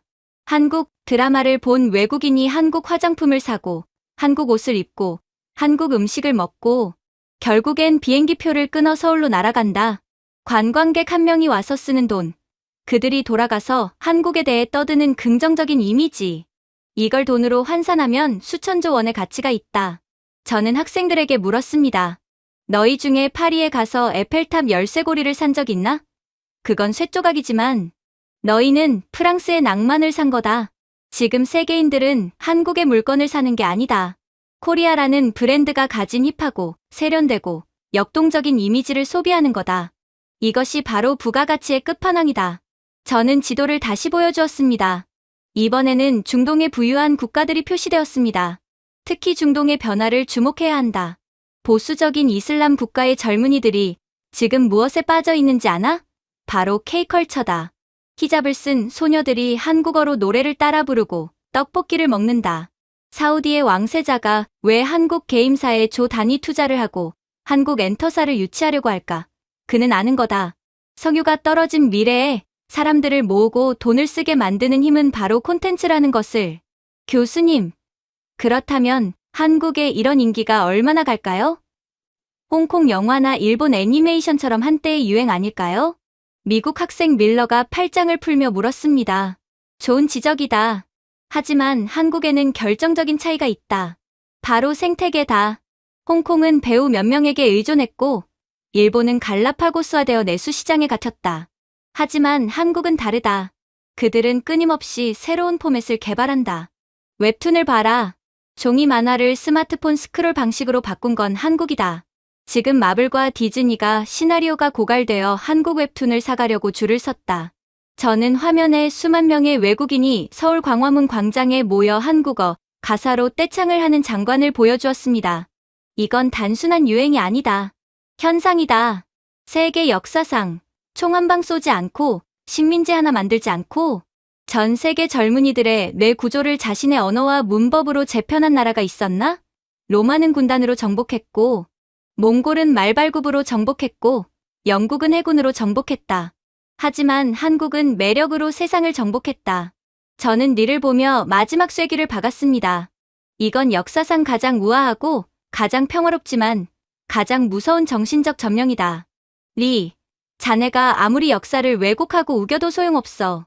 이미 전 세계 소녀들의 침실 벽에는 한국 아이돌의 포스터가 붙어 있고 그들의 이어폰에서는 한국어가 흘러나오고 있으니까. 마음을 얻지 못한 제국은 모래성처럼 무너진다. 하지만 마음을 훔친 제국은 영원하지. 강희실은 묘한 전율에 휩싸였습니다. 단순히 한국 드라마가 재미있다는 수준을 넘어 이것이 거대한 경제적, 외교적 무기라는 사실을 깨달았기 때문입니다. 한국은 보이지 않는 영토를 매일매일 넓혀가고 있었습니다. 국경도 없고 비자도 필요 없는 사람들의 머릿속 영토를 말이죠. 그래서 저는 하얀 분필로 아주 단순한 그림 하나를 그렸습니다. 바로 모래시계였습니다. 자, 여기까지 들었으면 너희 중 누군가는 이런 순진한 상상을 할 거다. 한국이 너무 커졌어. 위험해. G7 국가들이 담합해서 한국을 견제하면 되지 않을까? 기술 공유를 막거나 관세를 때리면 한국도 결국 말라 죽지 않을까? 일본 학생 다나카가 안경을 고쳤으며 조용히 고개를 끄덕였습니다. 맞습니다, 교수님. 일본도, 미국도 한국의 독주를 우려하고 있습니다. 소재 수출을 막거나 보조금을 끊으면 한국도 어쩔 수 없을 겁니다. 저는 비웃음 섞인 한숨을 내쉬며 단호하게 말했습니다.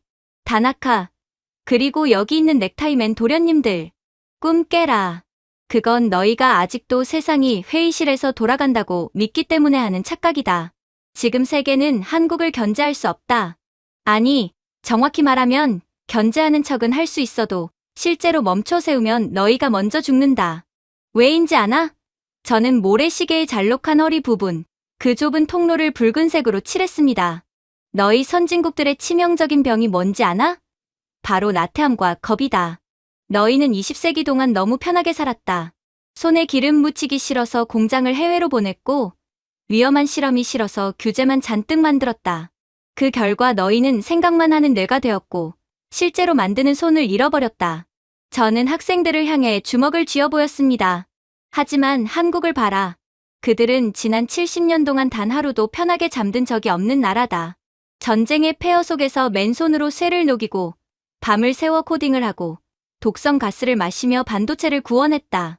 그 지독한 생존 본능이 한국인들의 DNA에 야성을 심어놓았다. 이론을 현실로 구현하는 그 미친 실행력. 그건 돈으로 살 수 있는 게 아니다. 수십 년간 굳은 살이 박혀야만 생기는 문명의 근육이다. 강희실은 침묵에 빠졌습니다. 자신들이 잃어버린 것이 무엇인지 깨달았기 때문입니다. 지금 인류는 기후위기, 에너지 고갈이라는 벼랑 끝에 서 있다. 여기서 탈출하려면 누군가가 위험을 무릅쓰고 신기술을 대량 생산해야 해. 그런데 누가 할 건가? 규제 따지는 유럽? 금융놀이만 하는 미국? 아니면 불량품만 찍어내는 중국? 아니다. 오직 한국만이 해봅시다라며 소매를 걷어붙인다. 저는 모래시계의 붉은 허리 부분을 가리켰습니다. 한국은 이제 세계 문명의 병목이다. 모든 미래 기술은 한국이라는 좁은 문을 통과해야만 비로소 현실 세계에 나올 수 있다. 한국을 막겠다고? 그럼 너희의 그린 에너지 계획은 전면 백지화다. 전기차, 한국 배터리 없으면 굴러가지 않아. 그러니 한국을 멈추는 건 너희 스스로의 미래를 멈추는 자살행위다. 저는 칠판에 작은 불꽃을 그렸습니다. 너희가 실험실에서 논문이나 쓰고 있을 때 한국인들은 그 뜨거운 불꽃을 맨손으로 잡아 가두고 있다. 신화 속 프로메테우스는 불을 훔쳐 벌을 받았지만 21세기의 한국은 벌을 받지 않는다. 왜냐하면 이제 그 위험한 불을 다룰 수 있는 방화복을 입은 유일한 기술자가 한국인들 뿐이기 때문이다. 그렇게 강의실의 열기는 한층 더 뜨거워졌습니다. 저는 칠판에 그려진 지도와 불꽃 그림을 지우지 않고 그 위에 새로운 단어를 적었습니다. 심장. 그리고 학생들을 향해 천천히 입을 열었습니다. 자, 이제 꿈같은 문화 이야기에서 깨어나 현실에, 아니 미래의 생존 이야기를 해보지. 인류 문명이 유지되려면 반드시 필요한 것이 있다. 바로 에너지다. 석유의 시대는 가고 있다. 이 과도기를 해결할 국가가 미래의 패권을 가져가겠지. 그렇다면 다음 시대의 패권은 누가 쥐게 될까? 누가 인류의 새로운 심장을 뛰게 만들까? 그때였습니다. 강의실 앞쪽에 앉아있던 일본인 유학생 다나카가 다시금 손을 들었습니다.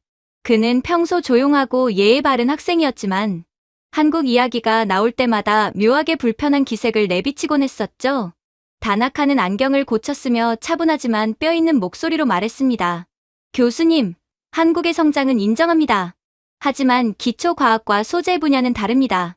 그건 하루아침에 되는 게 아닙니다. 여전히 그 분야의 패권은 일본이 쥐고 있습니다. 2019년을 기억하십니까? 일본 정부가 반도체 핵심 소재 3종의 수출을 규제했을 때 한국 삼성과 하이닉스가 공장을 멈출 뻔하며 당황했던 걸 잊으셨습니까? 한국은 조립은 잘할지 몰라도 그 안을 채우는 진짜 기술은 아직 일본의 허락이 필요합니다. 다나카의 말에 몇몇 학생들이 고개를 끄덕였습니다. 소재 부품 장비, 일명 소부장 분야에서 일본의 위상은 여전히 견고하다는 것이 서구권의 통념이었으니까요. 노벨 과학상 수상자 숫자만 봐도 일본이 압도적이라는 사실은 부정할 수 없었습니다. 저는 천천히 강단에서 내려와 다나카의 책상 앞에 섰습니다. 그리고 그를 내려다보며 쓴웃음을 지었습니다. 다나카, 자네 말이 맞아. 2019년 7월, 일본은 한국의 급소를 찔렀다고 생각했지.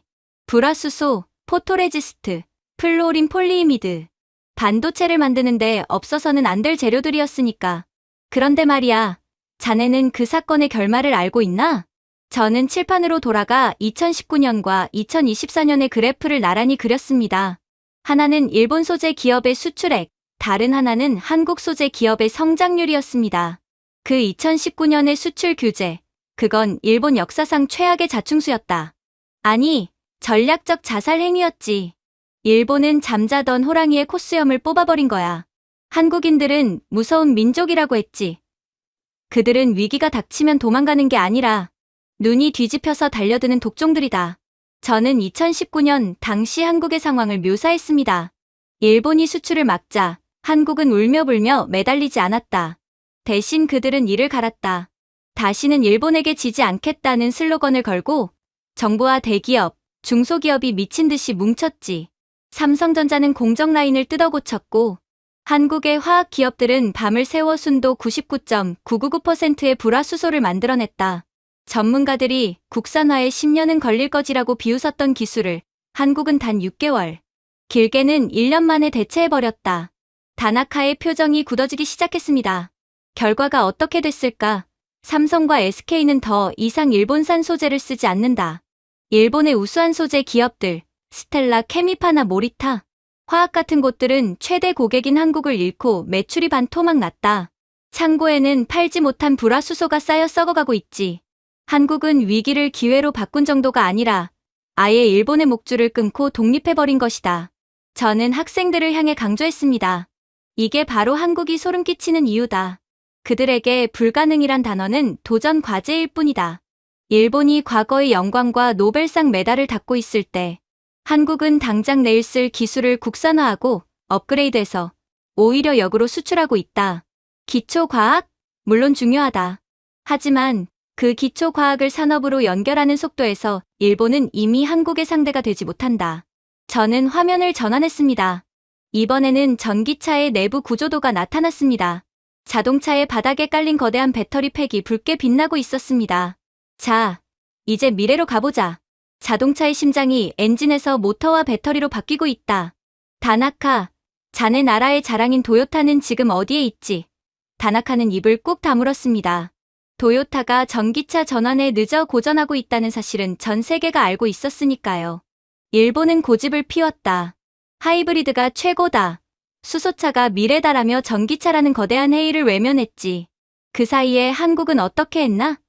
LG에너지솔루션, 삼성 SDI, SK온. 이 세 회사가 전 세계 배터리 시장을 씹어먹고 있다.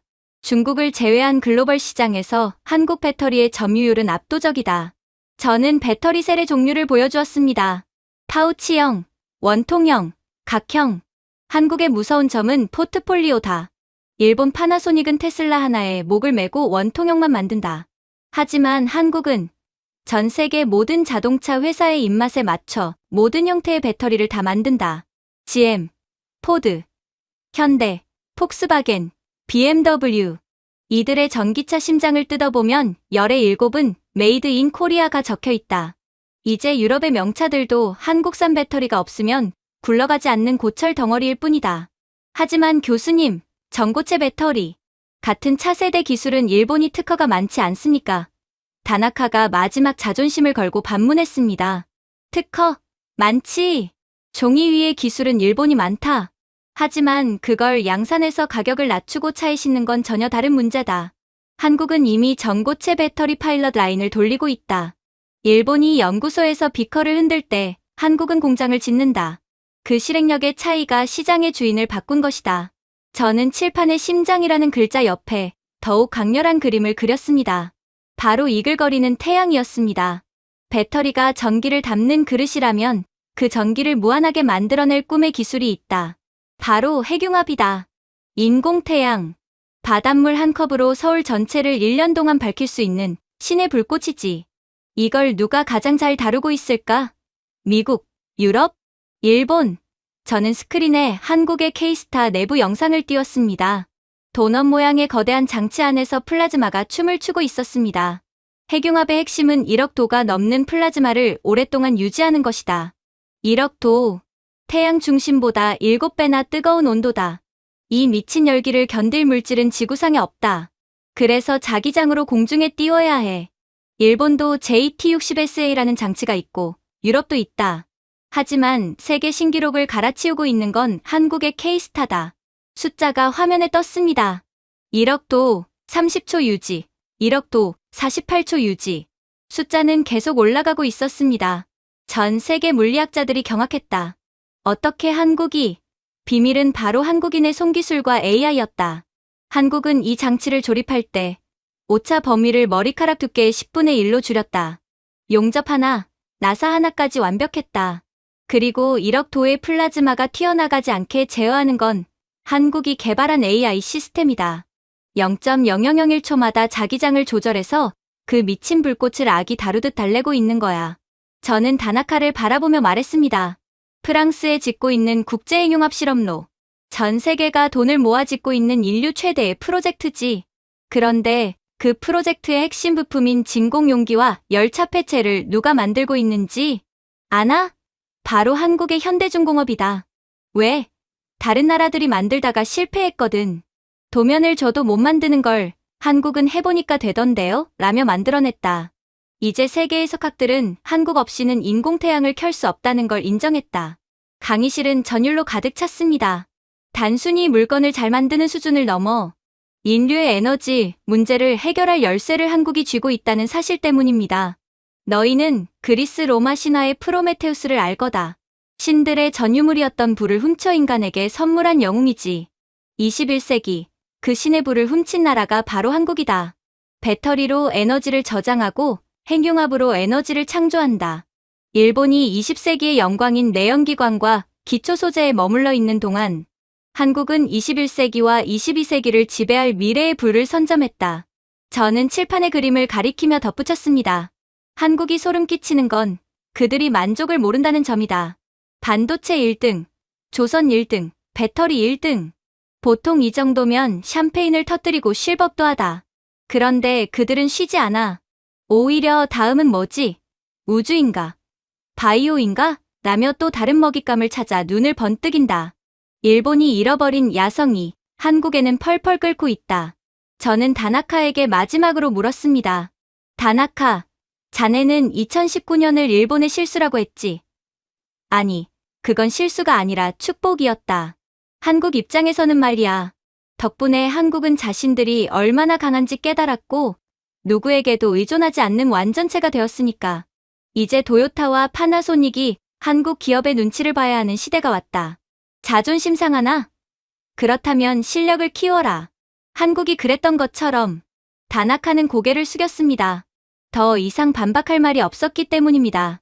데이터와 현실이 증명하는 한국의 압도적인 미래 경쟁력 앞에서 과거의 영광은 빛바랜 사진처럼 초라해 보였습니다.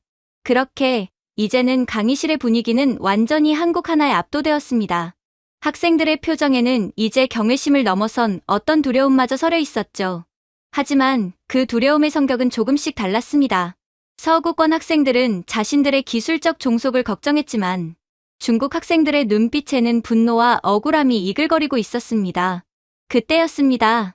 강의실 뒤편에서 책상을 쾅 하고 내리치는 소리가 들렸습니다. 조금 전에 조선 이야기로 망신을 당했던 중국 유학생 왕이었습니다. 그는 더 이상 참을 수 없다는 듯 벌떡 일어났습니다. 그의 얼굴은 붉게 상기되어 있었고 목에는 핏대가 서 있었습니다. 교수님, 도저히 못 들어주겠습니다. 한국이 대단하다고요? 세계를 지배한다고요? 너무 오만합니다. 솔직히 말해봅시다. 한국 경제가 누구 덕분에 돌아갑니까? 바로 우리 중국입니다. 왕은 씩씩거리며 말을 이어갔습니다. 한국 수출의 25%가 중국으로 옵니다. 우리가 물건을 사주지 않으면 한국 공장은 내일 당장 문을 닫아야 합니다. 게다가 자원을 보십시오. 히토류, 요소수, 리튬. 전부 중국 땅에서 나옵니다. 우리가 수도꼭지 잠그듯이 수출을 딱 끊어버리면 한국의 그 잘난 반도체고 배터리고 뭐고 일주일 안에 올스톱입니다. 우리는 14억 인구의 거대 시장이고 한국은 우리 옆에 붙어있는 작은 혹일 뿐입니다. 그런데 누가 누구를 지배한다는 겁니까? 강의실이 술렁거렸습니다. 왕의 말은 꽤나 설득력이 있었습니다. 실제로 2021년 요소수 사태 때 중국이 수출을 제한하자 한국의 물류망이 마비될 뻔한 적이 있었으니까요. 서구권 학생들도 이번만큼은 중국의 자원 무기화와 시장 파워가 한국을 압도한다고 생각하는 눈치였습니다. 저는 천천히 강단 중앙으로 걸어 나왔습니다. 그리고 왕을 향해 아주 차가운 미소를 보냈습니다. 왕, 자네는 아주 중요한 포인트를 짚었어. 자원과 시장의 크기. 1차원적인 계산으로는 자네 말이 맞지. 거인은 난쟁이를 밟아 죽일 수 있어. 하지만 자네가 간과한 게 하나 있다. 그 난쟁이가 거인의 심장 속에 폭탄을 설치해뒀다면 이야기가 달라지지 않겠나? 폭탄이라니요. 그게 무슨 억지입니까? 억지인지 아닌지 시뮬레이션을 돌려보지. 조교, 코드네임 데드맨 스위치 가동해. 지구본의 화면이 바뀌었습니다. 동북아시아 지도가 확대되어 나타났습니다. 상황을 가정해보자. 2026년 5월 중국 정부가 한국을 손봐주기로 결심했다. 왕의 말대로 히토류 수출을 전면 금지하고 한국산 제품 불매 운동을 선포했어. 한국 경제를 말려 죽이겠다는 거지. 시뮬레이션 속 한국의 지표가 붉게 변했습니다. 공장 가동률이 떨어지고 주가가 폭락했습니다. 왕의 입가에 회심의 미소가 번졌습니다. 보십시오. 한국은 끝장입니다. 그래, 한국은 아프겠지. 비명을 지를 거야. 그런데 왕, 이제 시선을 자네 나라 중국 본토로 돌려볼까? 시계바늘을 딱 3일만 돌려보지. 화면 속 날짜가 3일 뒤로 바뀌었습니다. 그러자 충격적인 일이 벌어졌습니다. 한국이 붉게 변한 것과 동시에 중국 대륙 전체의 불빛이 하나둘씩 꺼지기 시작하더니 순식간에 암흑천지가 된 것입니다. 상하이, 선전, 베이징, 중국의 심장부들이 셧다운 되었습니다. 교수님, 시스템 오류입니까? 왜 중국 공장이 멈춥니까? 왕이 당황하여 소리쳤습니다. 저는 지휘봉으로 중국의 주요 공업지대를 가리켰습니다. 오류가 아니다. 이게 현실이다. 자네는 중간재라는 말을 아나? 중국은 세계의 공장이지. 하지만 그 공장에서 조립하는 물건의 핵심 부품은 어디서 올까? 바로 한국이다. 저는 정저우에 있는 세계 최대의 아이폰 공장, 폭스콘을 확대했습니다. 이 공장에서 하루에 아이폰 50만 대를 조립한다. 그런데 한국이 반도체와 디스플레이 공급을 끊었다. 어떻게 될까? 아이폰은 화면도 안 들어오고 기억도 못하는 고철 덩어리가 된다. 조립 라인은 멈추고 수십만 명의 중국 노동자들은 실직자가 되어 거리로 쏟아져 나온다. 다음으로 선전의 전기차 공장을 보여주었습니다. 중국의 자랑, BYD와 샤오미 전기차, 배터리 제어 시스템과 차량용 반도체가 한국산이다. 한국 부품이 안 들어오면 차를 완성할 수 없어. 수출길이 막힌다. 마지막으로 알리바바와 텐센트의 데이터 센터를 비췄습니다. 이게 하이라이트지. 중국의 자존심인 알리바바 서버가 다운됐다. 왜? 서버를 증설하고 유지 보수해야 하는데 한국산 메모리 반도체가 안 들어오거든. 중국 전역의 전자결제가 마비되고 물류가 멈춘다. 14억 인구가 밥을 못 사 먹고 택배를 못 받는 상황. 이게 폭동이 아니고 뭐겠나? 저는 멍하니 서 있는 왕에게 다가가 나직하게 말했습니다. 왕, 자네는 한국이 아프면 중국은 괜찮을 줄 알았겠지. 하지만 틀렸다. 한국이 감기 걸리면 중국은 폐렴에 걸려. 한국이 멈추면 중국은 식물인간이 된다. 이걸 군사용어로 상호학증 파괴라고 한다. 핵무기에만 있는 게 아니야. 산업 생태계에서 한국은 지금 자폭 장치를 쥔 인질이다. 그 스위치를 누르는 순간 너희도 같이 죽는다. 강의실은 숨소리조차 들리지 않을 정도로 조용해졌습니다. 한국이라는 나라가 단순히 물건을 파는 나라가 아니라 전 세계 공급망에 급소를 쥐고 있다는 사실이 공포스럽게 다가왔기 때문입니다. 이게 한국이 무서운 이유다. 그들은 지난 30년 동안 아주 치밀하게 너희 중국의 산업 구조 깊숙이 파고들었다. 마치 혈관처럼 얽혀버렸지. 떼어내려고? 그럼 과다출혈로 죽는 건 너희다. 한국은 자신을 대체 불가능한 존재로 만듦으로써 생존을 보장받았다. 덩치가 작다고 무시했나? 그 작은 나라가 너희의 생명 유지 장치를 쥐고 있다. 서구권 학생들도 충격을 받은 듯 했습니다. 그동안 중국의 성장에만 주목했지. 그 성장을 지탱하는 뼈대가 한국이라는 사실은 간과했기 때문입니다. 미국도 이걸 안다. 그래서 중국을 견제하기 위해 가장 먼저 한 일이 뭔지 아나? 한국의 반도체 공장을 미국 땅으로 모셔가는 거였다. 바이든 대통령이 트럼프가 왜 한국 기업 총수들을 만나면 엄지를 치켜세울까? 한국이 예뻐서가 아니다. 한국이 쥔 그 데드맨 스위치가 탐나고 두렵기 때문이다. 저는 화면에 요소수 사태의 당시의 뉴스를 다시 띄웠습니다. 하지만 이번에는 다른 관점이었습니다. 2021년 중국이 요소수를 끊었을 때 한국은 잠시 혼란스러웠지. 하지만 결과는 한국은 한 달 만에 대체 수입선을 찾고 재고를 확보했다. 한국인들의 그 미친 위기 대응 능력 기억하나? 그들은 문제가 생기면 벌떼처럼 달려들어 해결해버린다. 하지만 중국이 한국산 부품을 못 받아서 공장이 멈추면 중국은 대체할 곳이 없다. 전 세계 어디에도 한국만큼 고품질의 부품을 그토록 미친 납기로 대량 공급해줄 나라는 존재하지 않으니까. 저는 왕의 눈을 똑바로 쳐다보며 말했습니다. 그러니 왕, 앞으로는 보복이니 단교니 하는 말은 조심하게. 그건 자네 목에 칼을 들이대고 협박하는 꼴이니까. 중국이 지휘가 될 수 있었던 건 옆에 한국이라는 최고의 부품 창고가 있었기 때문이다. 그 창고에 불을 지르면 타 죽는 건 창고 주인이 아니라 그 물건을 가져다 쓰던 너희들이다. 왕은 힘없이 자리에 주저앉았습니다. 14억 인구와 거대 시장이라는 자부심이 기술과 공급망이라는 냉혹한 현실 앞에서 무너져 내리는 순간이었습니다. 한국을 독이 든 성배라고 부르는 경제학자들도 있다. 마시면 달콤하지만 뱉어내려 하면 내장이 녹아내리는 존재. 한국은 강대국들 사이에서 그렇게 살아남았다. 누구도 한국을 함부로 건드릴 수 없다. 건드리는 순간 판 전체가 깨지니까. 저는 지구본의 불빛을 다시 켰습니다.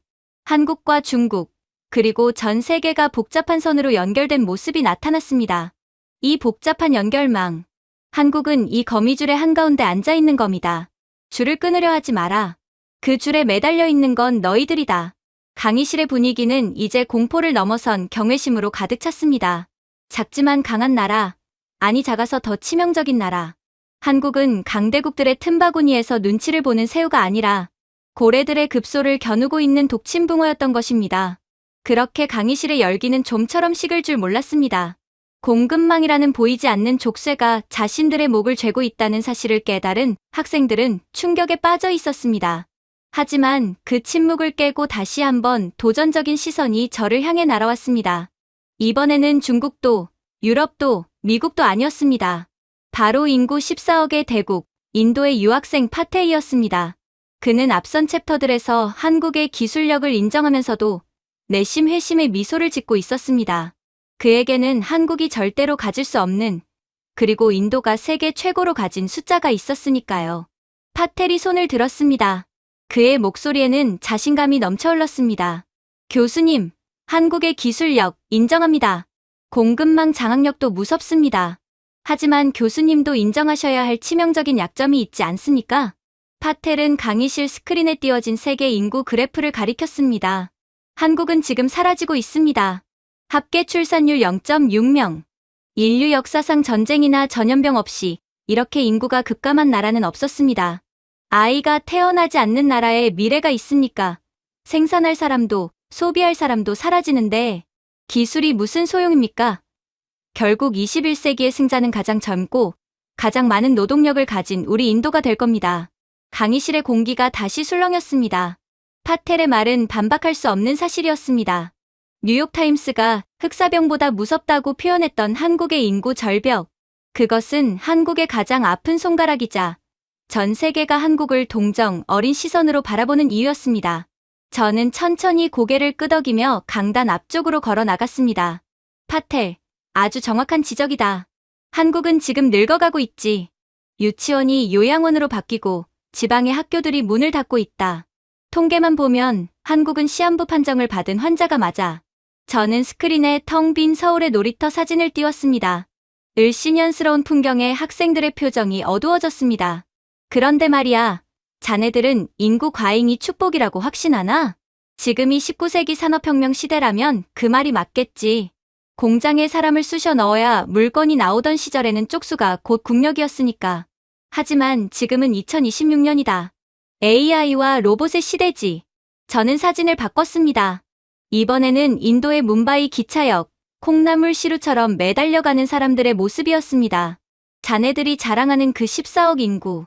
AI가 인간의 지능을 넘어서고 로봇이 인간의 육체를 대신하는 시대가 오면 그 많은 인구는 과연 자산일까? 아니면 부양해야 할 부채일까? 파텔의 표정이 일순간 굳어졌습니다. 생각해봐라. 공장은 자동화되고 운전은 자율주행이 하고 통역은 AI가 한다. 일자리는 줄어드는데 사람은 넘쳐난다. 그 실업자 군단을 어떻게 먹여 살릴 건가? 그들의 불만을 어떻게 잠재울 건가? 미래 사회에서 인구 과잉은 축복이 아니라 폭동과 사회적 비용을 예고하는 시한폭탄이다. 저는 다시 화면을 전환했습니다. 이번에는 한국의 창원 스마트 팩토리 내부였습니다. 불이 꺼진 공장 안에서 수백 대의 로봇팔이 춤을 추듯 일사불란하게 자동차를 조립하고 있었습니다. 한국이 왜 무서운 줄 아나? 그들은 인구가 줄어드는 것을 비관하고 앉아있지 않았다. 오히려 어차피 사람이 없다면 기계로 채우면 되잖아? 라며 가장 먼저 종의 전환을 시도했다. 한국은 현재 전 세계에서 로봇 밀도가 압도적 1위인 나라다. 노동자 1만 명당 로봇 대수, 세계 평균이 120대일 때 한국은 무려 1000대가 넘는다. 2등 싱가포르와도 비교가 안 되는 수치지. 저는 로봇이 치킨을 튀기고 커피를 내리고 서빙을 하는 한국의 식당 풍경을 보여주었습니다. 파텔, 자네 나라에서는 사람이 싼 값에 일을 하지만 한국에서는 로봇이 그 자리를 대신한다. 이 차이가 뭘 의미하는지 아나? 한국은 인류 역사상 최초로 노동으로부터 해방된 국가를 실험하고 있는 거다. 사람이 귀해지니 사람은 더 창의적이고 고부가 가치인 일에 집중하고 단순 노동은 기계에게 넘겨버린 거지.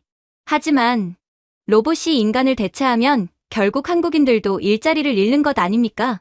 독일 학생이 걱정스런 표정으로 물었습니다. 그게 바로 역설이다. 다른 나라들은 노조가 반대하고 시민들이 두려워해서 로봇 도입을 주저한다.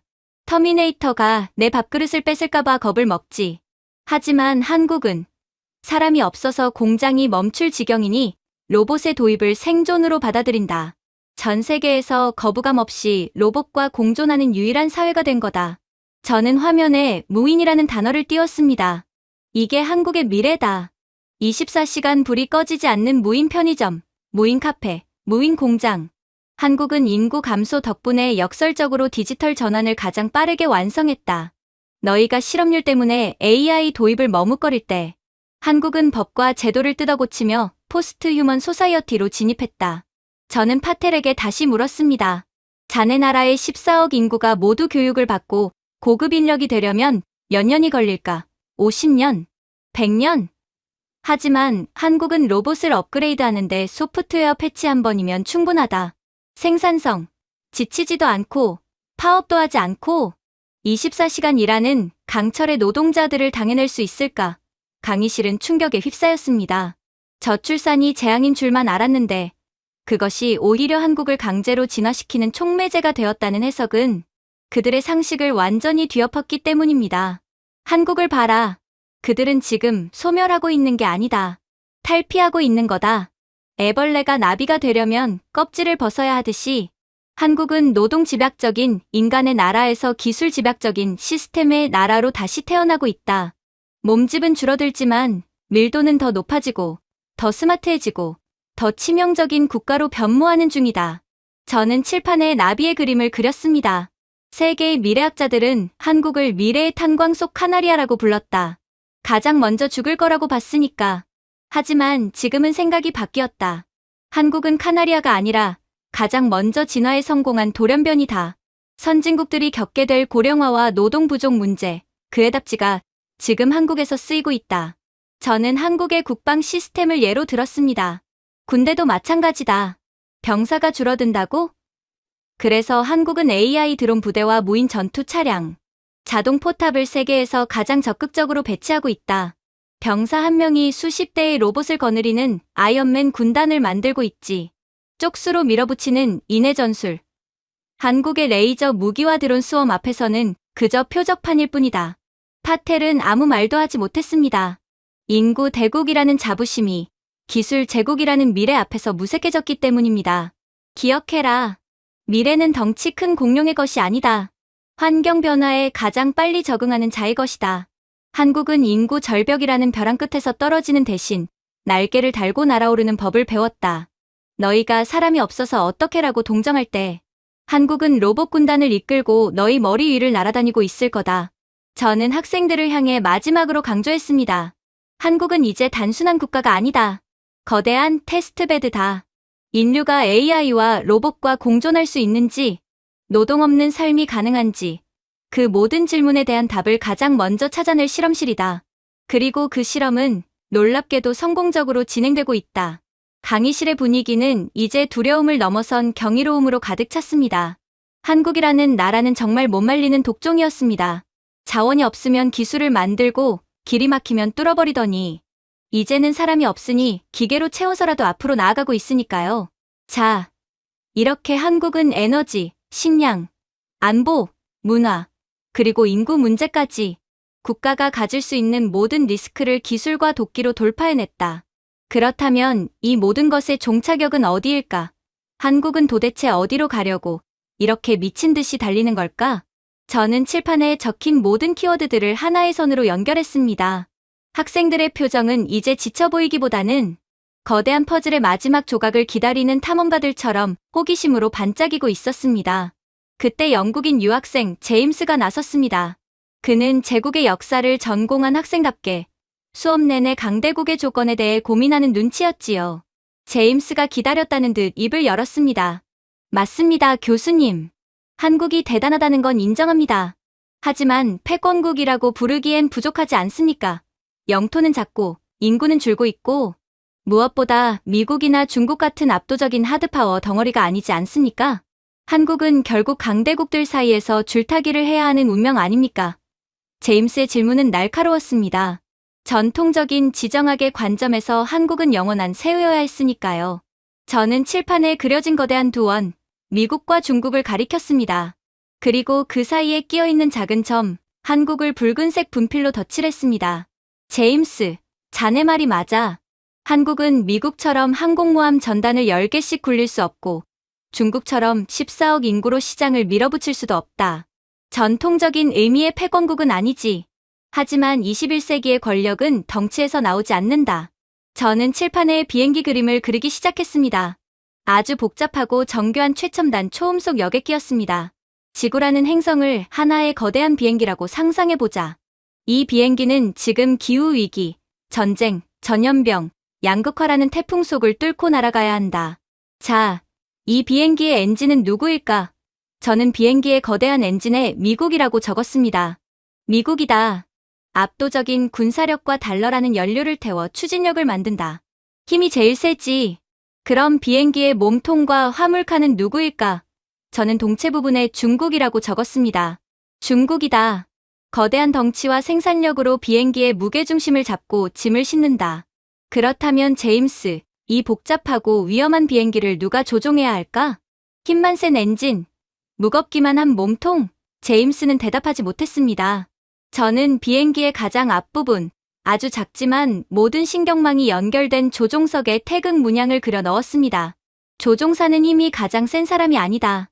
가장 민첩하고 가장 똑똑하며 비행기의 모든 시스템을 이해하고 있는 사람이어야 한다. 엔진, 즉 미국의 상태를 체크하고 화물칸, 즉 중국의 무게를 계산하고 날개, 즉 유럽의 균형을 맞추며 폭풍우를 뚫고 나갈 최적의 항로를 아는 유일한 존재. 그게 바로 지금의 한국이다. 강의실이 웅성거렸습니다. 한국을 파일럿에 비유한 것은 그들에게 신선한 충격이었을 겁니다. 왜 한국이어야 할까? 한국은 지난 70년 동안 이 비행기의 모든 부품을 직접 만져본 나라다. 그들은 아프리카의 현재인 최빈국의 가난을 겪었고 독재와 민주화를 통과했으며 중국의 현재인 제조업을 거쳐 미국의 현재인 최첨단 기술까지 도달했다. 인류가 겪을 수 있는 모든 단계의 경험치를 말렙으로 찍은 유일한 캐릭터란 말이다. 저는 학생들을 향해 목소리를 높였습니다. 미국은 가난을 모른다. 중국은 민주주의를 모른다. 유럽은 속도전을 모른다. 하지만 한국은 이 모든 걸 안다. 그래서 한국은 개발도상국의 아픔에도 공감하고 선진국의 고민도 이해한다. 이 보편적인 공감 능력과 미친 문제 해결 능력이 결합되었을 때 비로소 지구라는 비행기를 조종할 자격이 생기는 거다.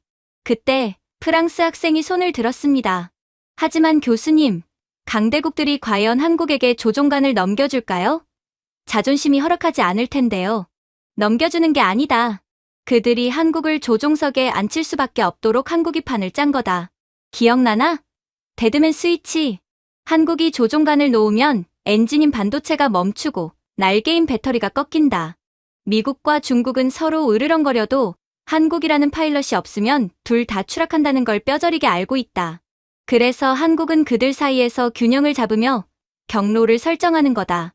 저는 홀로그램 지구본을 다시 띄웠습니다. 이번에는 전 세계에서 동시다발적으로 발생하는 위기 상황들을 붉은 점으로 표시했습니다. 기후재난으로 물에 잠기는 동남아, 에너지가 고갈된 유럽, 전염병이 도는 아프리카, 전쟁이 터진 중동. 자, 이제 마지막 질문을 던지겠다.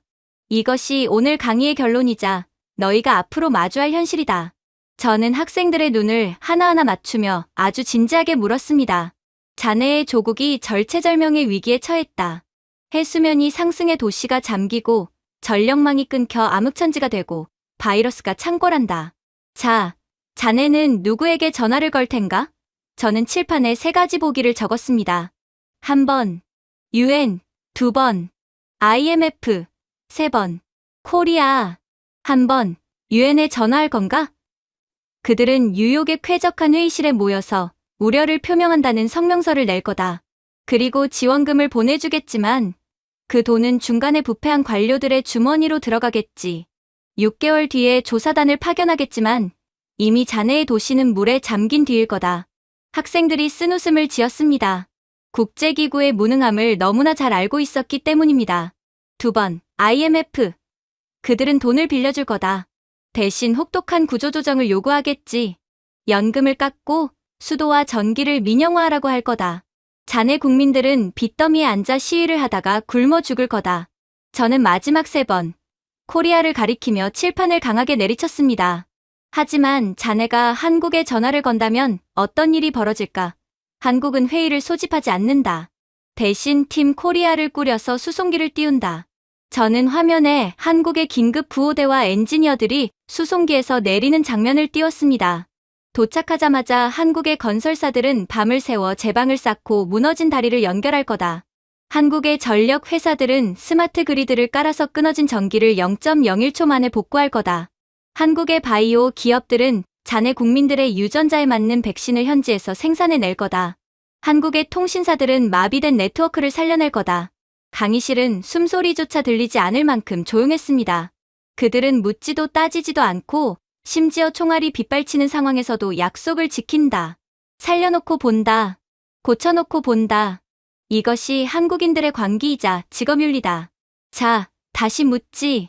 자네의 가족이 죽어가는 그 순간, 자네는 우아한 성명서를 원하나? 아니면 흙탕물을 뒤집어 쓰고 자네 집의 퓨즈를 고치고 있는 한국인 기술자를 원하나? 제임스가 나지막이 대답했습니다. 한국인입니다. 무조건 한국인이어야 합니다. 그래, 정답이다. 이것이 바로 전 세계가 한국을 두려워하면서도 한국 없이는 살 수 없는 이유다. 한국은 단순한 비즈니스 파트너가 아니다. 인류 문명이 붕괴하지 않도록 지탱하는 최후의 보루이자 문제를 실제로 해결해주는 솔루션 그 자체다. 저는 칠판의 비행기 그림 위에 크게 썼습니다. 유일한 대안. 한국인들은 자신들을 한강의 기적이라고 부른다. 하지만 내가 보기에 그건 기적이 아니다. 그건 피와 땀으로 만든 데이터다. 그들은 남들이 잠잘 때 일했고, 남들이 놀 때 공부했고, 남들이 포기할 때 도전했다. 그 지독한 시간이 쌓여서 이제 한국은 지구라는 행성을 이끌고 갈 유일한 파일럿 자격증을 따낸 것이다. 저는 강단 위에 짐을 챙기기 시작했습니다. 학생들은 마치 무언가에 홀린 듯 멍하니 앉아 있었습니다. 그들의 머릿속에서 한국은 더 이상 동방의 작은 나라가 아니었습니다. 자신들의 생명줄을 쥐고 있는 거인이었지요. 오늘 강의는 여기까지다. 나가면서 뉴스를 봐라. 어디선가 댐이 무너졌거나 전쟁이 났거나 전염병이 돌고 있을 거다. 그리고 자세히 들여다봐라. 그 아수라장 속에서 형광색 조끼를 입고 가장 먼저 달려가 땀 흘리고 있는 사람들이 누구인지 그들이 보인다면 안심해도 좋다. 인류는 아직 망하지 않았으니까. 저는 강의실 문을 열고 나갔습니다. 뒤에서 우레와 같은 박수 소리가 터져 나왔지만 저는 뒤돌아보지 않았습니다. 한국이 그렇듯 묵묵히 제 갈 길을 갈 뿐이었습니다. 이제 학생들은 알게 되었습니다. 이 거대한 문명의 비행기가 추락하지 않고 날 수 있는 건 조종석에 앉은 그 작은 거인 덕분이라는 것을. 제가 준비해온 내용은 여기까지입니다. 끝까지 시청해주셔서 진심으로 감사드리며 여러분들의 구독과 좋아요, 알림 설정은 영상 제작에 큰 힘이 됩니다. 이상 세모튜브였습니다.